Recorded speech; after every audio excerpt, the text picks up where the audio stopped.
नमस्कार साथियों, good morning. आप सभी का स्वागत है। सुप्रभात। बाल विकास और शिक्षा मनोविज्ञान की इस क्लास में आज हम लाए हैं साइकोलॉजी के कुछ इंपॉर्टेंट क्वेश्चन, उन्हीं के बारे में बात करते हैं। चलिए दोस्तों, आज है 4 दिसंबर 2020 और अभी तक चैनल को सब्सक्राइब नहीं किया तो सब्सक्राइब कर लेना, क्योंकि आने वाले जितने भी नोटिफिकेशन हैं, जितनी भी क्लासें हैं, वो आपको सीटेट, यूपीटेट या रीट जितने भी जो एग्ज़ाम है टेट से संबंधित, उन सभी में सफलता दिलाने के लिए 100% कारगर रहेगी। हमारा टारगेट 30 में से 30 है, तो इसी के आधार पर हम कार्य कर रहे हैं। आज के क्वेश्चन में चलते हैं कि जो 6 से 11 वर्ष तक के जो आयु वर्ग के बालकों की विशेषता क्या होती है। बालक स्वाभाविक और सक्रिय अधिगमकर्ता होता है। सीखने के लिए शिक्षकों पर निर्भर रहता है। बालक शिक्षकों से ज्ञान प्राप्त करता है या बालक सीखने में रुचि नहीं रखते। तो जिसका आंसर हो जाएगा वो है ए आंसर। 6 से 11 वर्ष के बालक होते हैं वो स्वाभाविक और सक्रिय अधिगमकर्ता होते हैं। तो ये हमारा ए आंसर सही हो जाएगा। दूसरा क्वेश्चन है कि सृजनशील बालकों के बारे में कौन सा कथन गलत है। तो सृजनशील बालक जिज्ञासु होते हैं, सृजनशील बालक साहसी नहीं होते, सृजनशील बालक बहिर्मुखी होते हैं हम, या सृजनशील बालक महत्वाकांक्षी होता है। तो इसका आंसर हो जाएगा बी आंसर। साहसी नहीं होता, ये कहाँ लिखा हुआ है कि साहसी नहीं होता। सृजनशील बालक भी साहसी हो सकता है, इसका कोई प्रमाण नहीं कि साहसी नहीं हो सकता। अगला क्वेश्चन है कि नवीन ज्ञान की प्राप्ति कैसे होती है। ज्ञान के स्थानांतरण से, यानी कि एक ज्ञान से दूसरे ज्ञान में जो स्थानांतरण किया जाता है, उससे रटने के द्वारा, अनुभव द्वारा, नवीन अर्थ ढूंढने के द्वारा या उपयोग में थे किसी के नहीं के द्वारा। तो इसका जो आंसर दिख रहा है हमको बिल्कुल सही है। कौन सा है? C answer. क्योंकि अधिगम के अनुभव के द्वारा जो नवीन अर्थ ढूंढते हैं,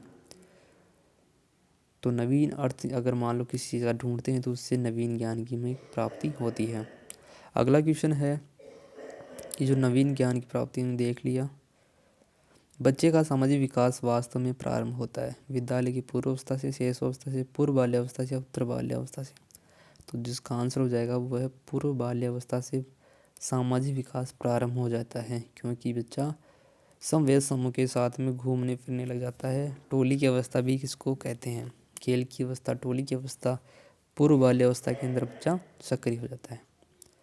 अगला क्वेश्चन है कि जो प्राथमिक कक्षा के बालकों के लिए शिक्षण की उपयुक्त विधि कौन सी है। प्रयास और भूल विधि, अनुकरण विधि, व्याख्यान विधि या खेल विधि।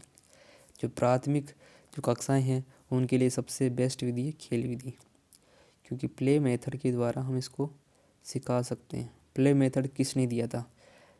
हेनरी कोल्डवेल कुक के द्वारा खेल विधि दी गई थी। और खेल विधियाँ बहुत सारी है। कौन सी विधियाँ? क्यों बहुत सारी? मोंटेसरी विधि है, फ्रोबेल विधि है, मोंटेसरी है, कोल्डवेल कुक के द्वारा खेल विधि है, डाल्टन विधि है जो हेनरी पार्कस्ट के द्वारा दी गई थी। इस प्रकार से बहुत सारी विधियां हैं। वेरेंटिका विधि है, और बेसिक शिक्षा जो महात्मा गांधी ने दी थी वो भी एक क्रिया या खेल, अपने क्रियात्मक कार्य पर आधारित विधि है। तो इस प्रकार से जो शिक्षण या खेल विधियां हैं वो बहुत सारी है, जबकि खेल विधि पर्टिकुलर किसने दी थी? हेनरी कोल्डवेल कुक के द्वारा दी गई थी। अगला क्वेश्चन है कि भारतवर्ष में प्राइमरी शिक्षा निम्नलिखित पर किस पर बल देती है। बोध का विकास करने पर, बोध ज्ञान का विकास करने पर, आध्यात्मिक पक्ष पर बल देने पर, यानी धार्मिक पक्ष पर बल देने पर, विवेचनात्मक चिंतन करने पर, या रटने को प्रेरित करना। तो जो उसका आंसर हो जाएगा वो है हमारे जो प्राइमरी एजुकेशन है वो किस पर बल देती है? बोध के ज्ञान पर बल देती है। तो इसका ए आंसर हमारा यहाँ पर सही हो जाता है। अगला है कि शिक्षण और अधिक प्रभावी हो सकता है यदि छात्रों को स्वयं कार्य करने की स्वायत्तता और स्वतंत्रता किया जाए। छात्र अधिगम शिक्षक द्वारा निर्देशित एवं नियंत्रित हो। शिक्षक तथ्यों की व्याख्या करने में केंद्रीय भूमिका निभाए, या शिक्षक अधिगम को निर्देशित करे। तो सबसे अधिक प्रभावी होगा जब छात्र स्वयं कार्य करेंगे या स्वायत्तता और नियंत्रण उनको दिया जाएगा, तो वो बालक क्या करेंगे? अधिक प्रभावी ढंग से शिक्षण कार्य कर पाएंगे। अगला क्वेश्चन है कि अधिगम एक प्रविधि है तथ्यों को याद करने की, पाठ्यपुस्तक में दिए गए विषय को याद करने की, या अनुभव द्वारा अर्थ ग्रहण करने की, परीक्षा की तैयारी की। तो इसका आंसर हो जाएगा वो है अनुभव के द्वारा जो अर्थ ग्रहण करते हैं उसकी ये क्या है? प्रविधि है। तो जो इसका आंसर हो जाएगा वो हमारा सी हो जाएगा।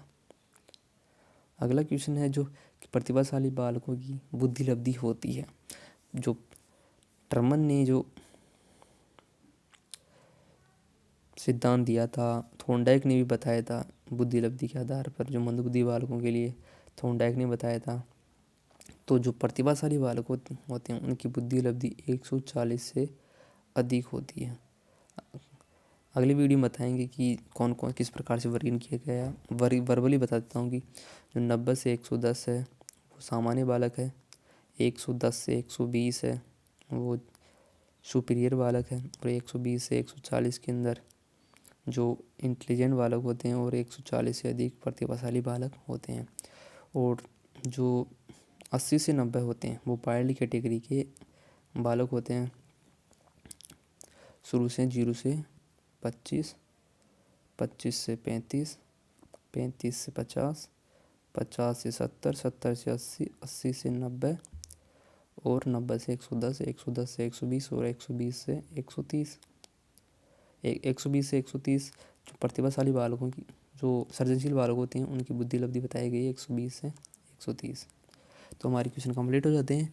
आपको वीडियो अच्छा लगा तो लाइक करें, चैनल को सब्सक्राइब करें और हमारे साथ बने रहिए। धन्यवाद।